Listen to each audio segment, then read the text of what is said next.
Hello. Blah. Hi. Loose Gadgies. Again, Thursday. Today, as promised, work-life balance. And what I did was,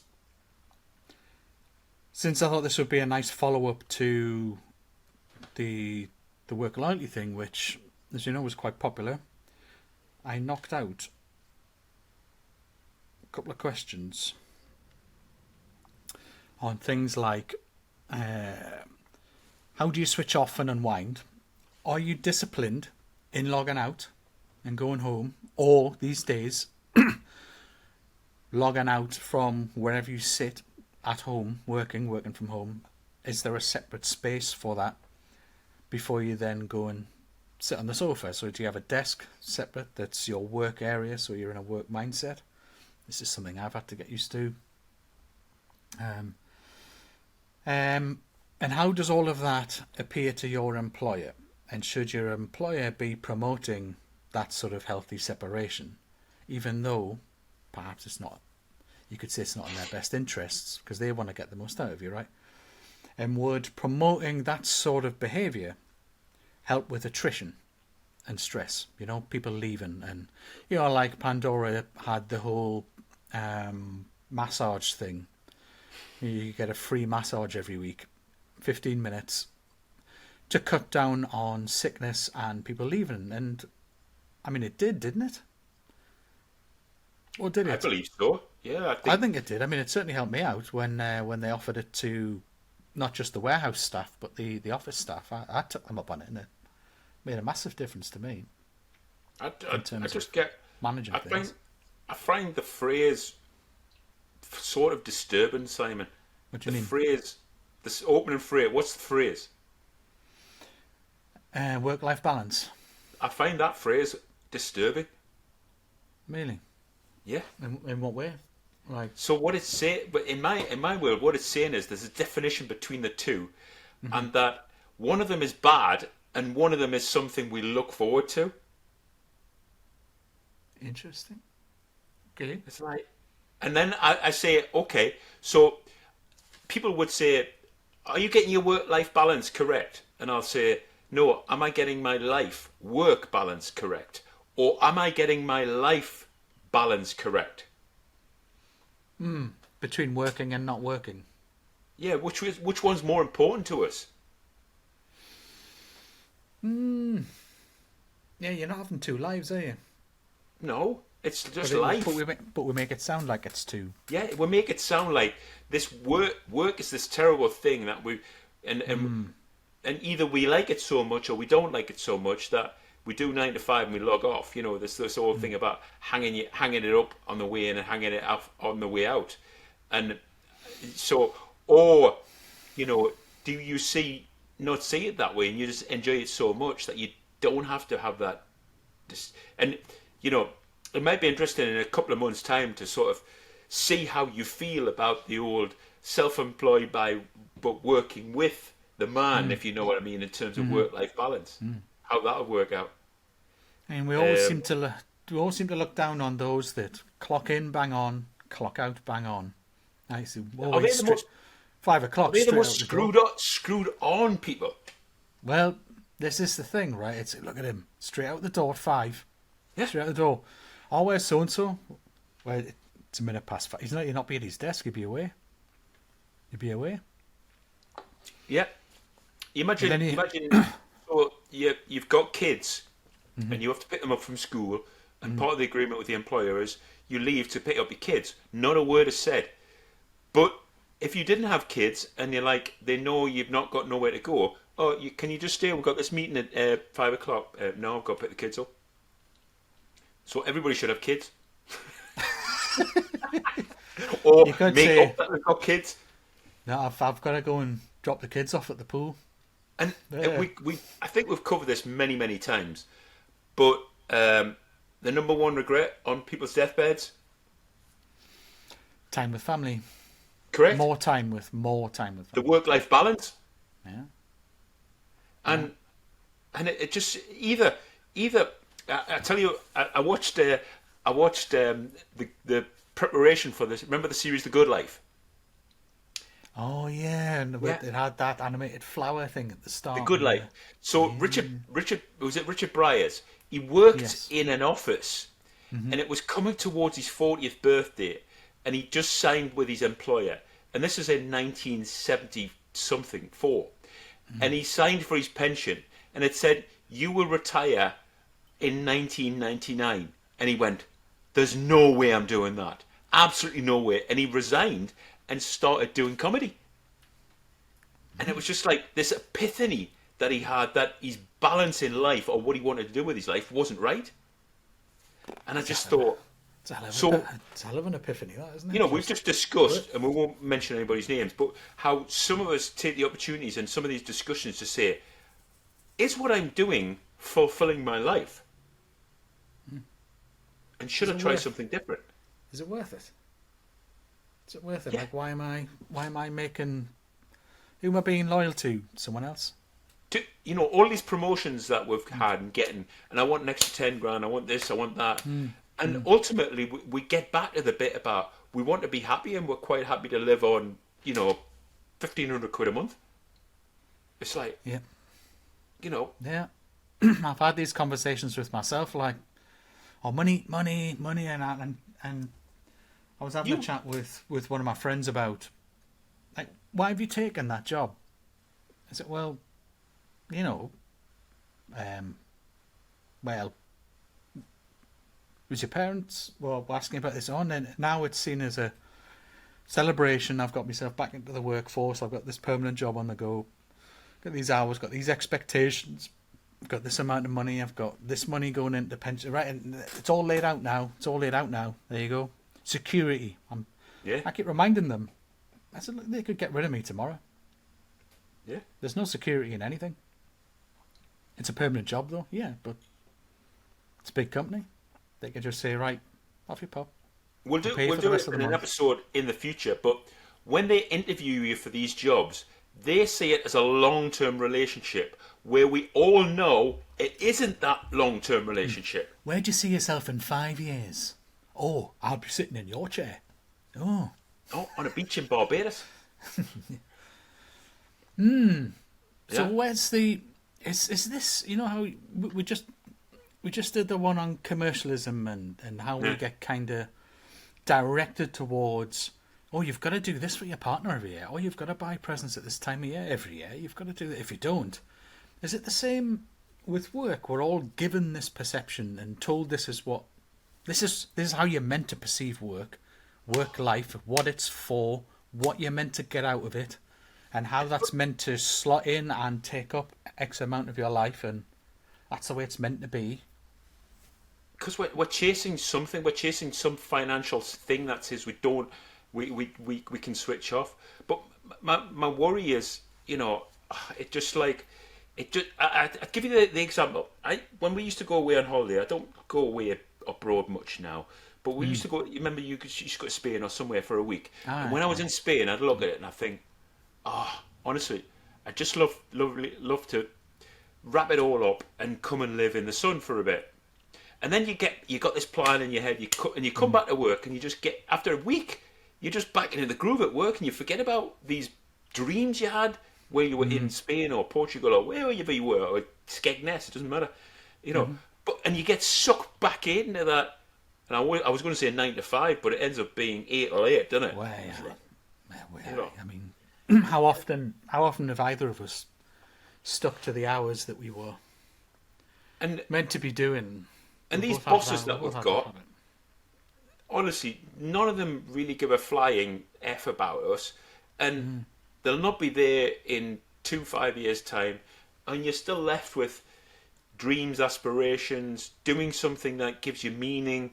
And looking back when you're 65 or 75 and saying, I didn't retire because I'm actually doing the thing that I love. Is it any? See, I sometimes wonder because I've seen people on the C-suite, the chiefs, and how they seem to deliberately come in to do 2 years at a place, and this isn't seen as unusual. They're given a target. We are currently in the toilet in this area of business. We've heard you're good at that. right, you've got 2 years to get us from 2% to 10%. And then they get them there and then they go, right, next company. So I guess my question to you is that you've been up there, you've been up running a place.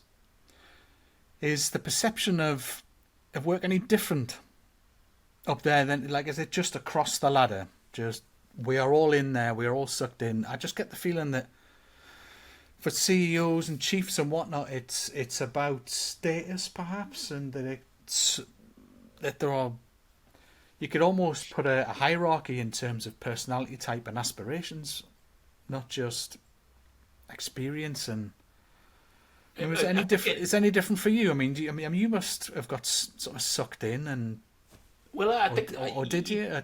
Is everybody at that I level did. the same?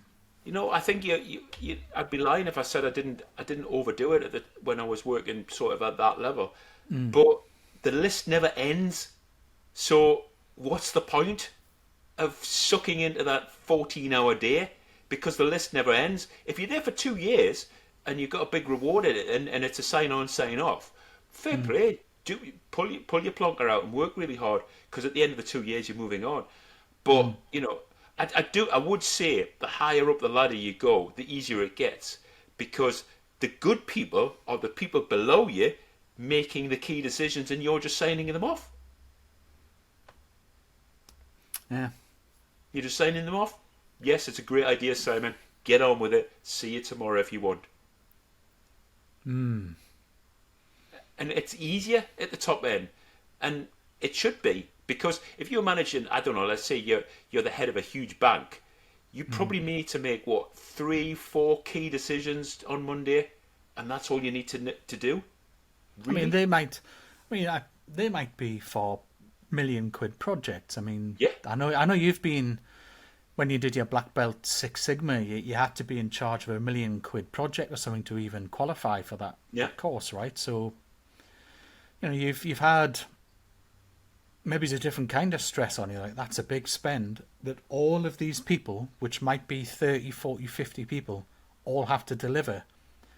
But you'll get shot in the neck by the chief above you for not delivering that thing that these 40, 50 people were responsible for. So,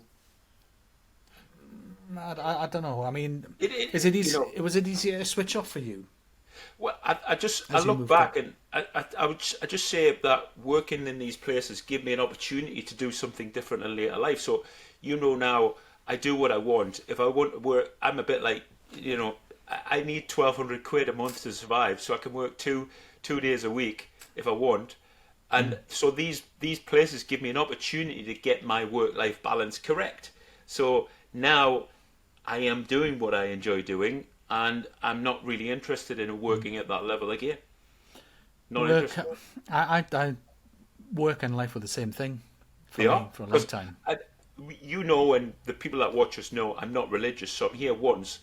I'm not going to retire, so I need to get something doing that fulfills me for the Yeah. next 40 years, because I'll be closing Yep. in on 100 then. So Took me a while to realise that I love solving problems. I love yeah, writing code. I love fixing things. I love diagnosing things. So there was a mix of, yeah, I would tell someone, oh, what did you do? Oh, I just opened the laptop up and cracked on with the thing. And they, how many hours do you work? I'm like, well, I had nothing else to do, and I was enjoying the project I was on, and I was enjoying the results, and ultimately I freed 2 to 3 hours a day for other people, which they then filled with something else, right? So all of that manual crap they were doing, I automated all of this stuff. I was quite proud of that and did this, and this. So does it matter if I got a kick out of it?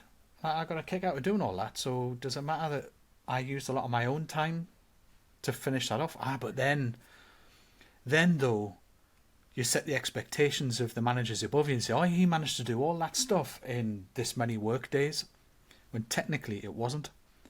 So, oh, you're setting the wrong expectation. You shouldn't work, these extra hours and this. I know, but like, it'd be different if I had someone else to look after, or, and I had responsibilities elsewhere. Then, yeah, maybe I wouldn't have been so freely doing it. But there were chunks of stuff, especially the stuff we did. I genuinely enjoyed building that thing, making that thing, cracking that problem. And you know, sometimes once you set me off, that'd be it. I'd be like, right, okay, and you wouldn't see us, right, till it was. I'd just be head down, go, oh, this and this, bit of this and this and this. Used to love it, but I didn't have a work-life balance. For me, there was just typing. It was all the same to me. It was just home. When I find, I can't get that. Oh, I've just solved that. Lift the lid, off we pop, log back in. The other thing I think it's important to mention for people that are watching is that when you're doing that work at that company and spending all that time, what family situations, moments are you missing out on? And they are the ones that really hurt. Yes.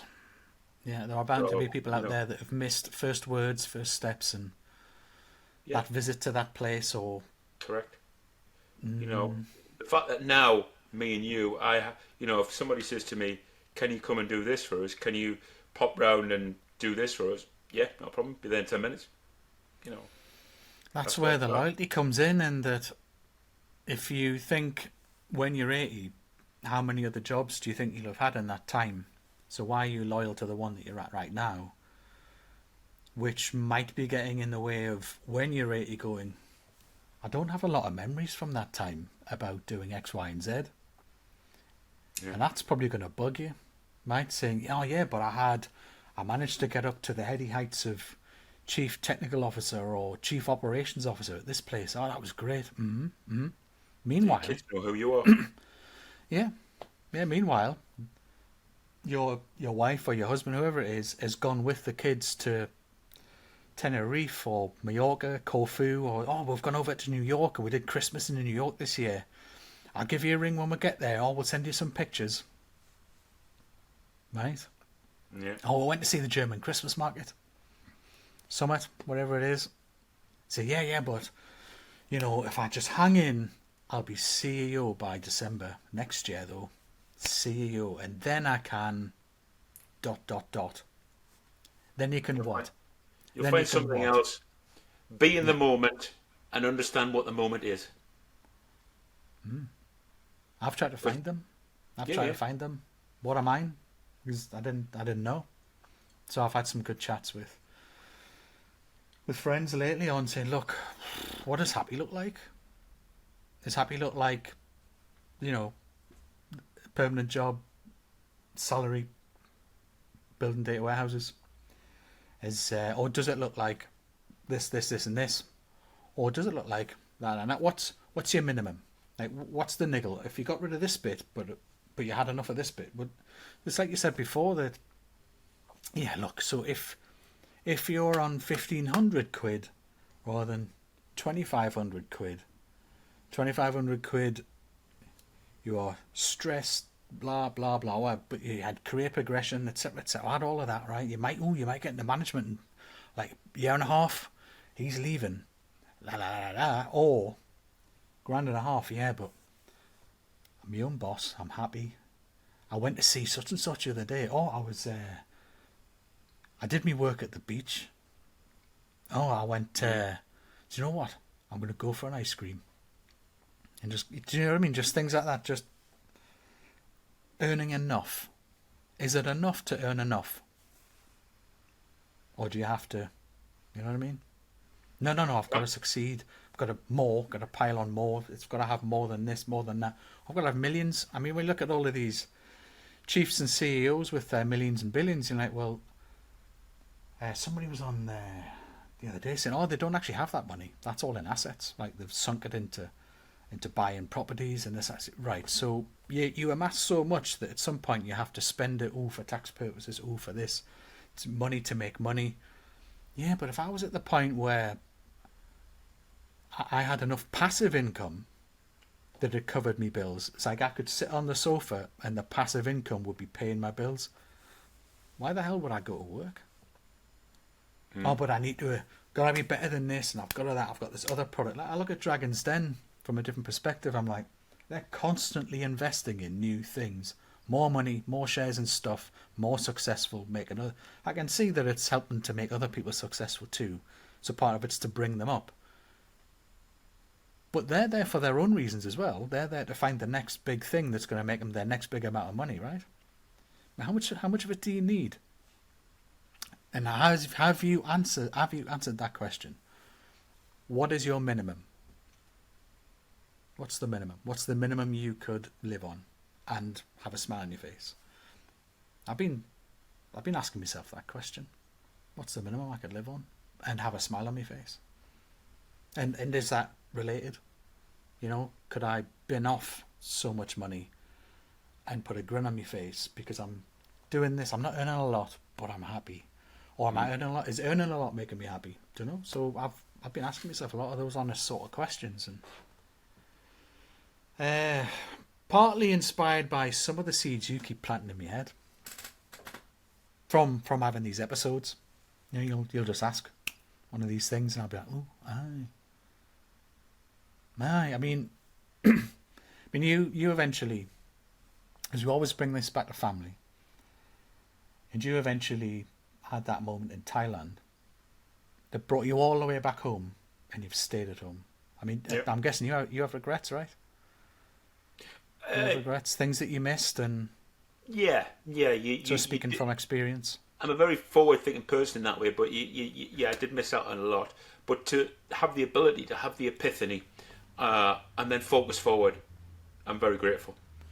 So you're grateful that you had that click moment, rather than focusing on shit, I should have been, and I should have been. You just went, you know, but I can be. Yeah.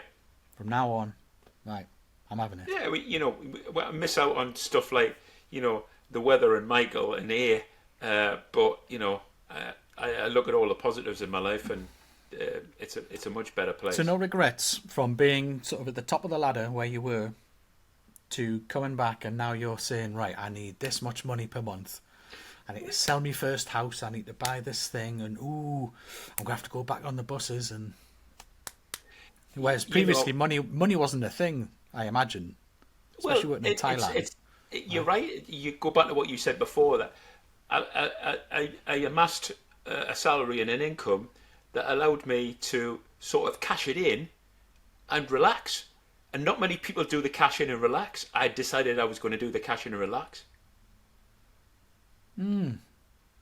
So, I'm okay. There's a lot of people not okay out there. Yes, but true. I could have just kept going and chasing. I could have. We could be sitting there with a Bentley now, but what am I going to do with it? It's like, yeah. But so yeah. would you recommend, people at whatever level they're at, cashing it in? Sit down with a piece of paper and say, what do I enjoy doing? Am I doing this? Is it the right thing for me? And as you said, what do I actually need? Yeah. What's my survivable amount? Yeah. And that could be Add money. a little bit of, or fulfilling, or love, or relationships. Yeah. And add some margin on there and go, right, well, my bills come to this, add 100 quid or so on. Yeah. Add a bit of wobble and go, right, that's your target. Can you, like, what do you need to do to earn that amount? And will it make you happier to know that, well, at least all my responsibilities are taken care of? Well, all of a sudden, I've got an extra 4 hours, 5 hours in my day to do stuff and things. Tell you what, I'm going to the zoo. Yeah. Or go back to the good life, do what they did, pack it in and grow some vegetables, and you're happy. Ooh, that reminds me, we're going to have to do a vegan episode. An episode for the vegans. Gotta love the vegans. Yeah, and how destructive it is, and how veganism actually ends more life than being a carnivore does. There we go. Presuming you consider any microbes, insects, ground nesting birds, and all of these things to be valid life, right? Rather than just cows and pigs and stuff. But yeah, I was going to compile a little. I just had a bit of a revelation watching this YouTube thing the other day, so I might chuck that in at some point. Being someone who I cannot eat vegetables, textures, the smells I just cannot. But I'm not dead yet. So I'm a living example. What we got? Ooh, 20 minutes. Right. So, I enjoyed that one. Some of these things between me and you, when we're talking about these work things, have these little bits of journeys and things in them that I always come away with something to think about. You know, sort of worth doing. Yep. Normal again next week. We'll have a couple of new topics likely to follow on because we've been in a bit of a flow since January. Kind of linking them all neatly together. It's been nice. But drop some comments. Be good to know about your work-life balance. What you do when you get home. For me, it's always a certain program, and my brain just goes, yeah, home time, and I just start, always come home, do the same thing. So, what's your thing? And have any of these episodes had an effect? Have they created any thoughts for you? Second thoughts, afterthoughts, changes? Stick them on Facebook, Insta, let us know. Or YouTube. Otherwise, some likes and follows and subscribes and that, and we'll see you next Tuesday after. Tuesday after, as my man would say. Week Tuesday. After. Aye. Take care.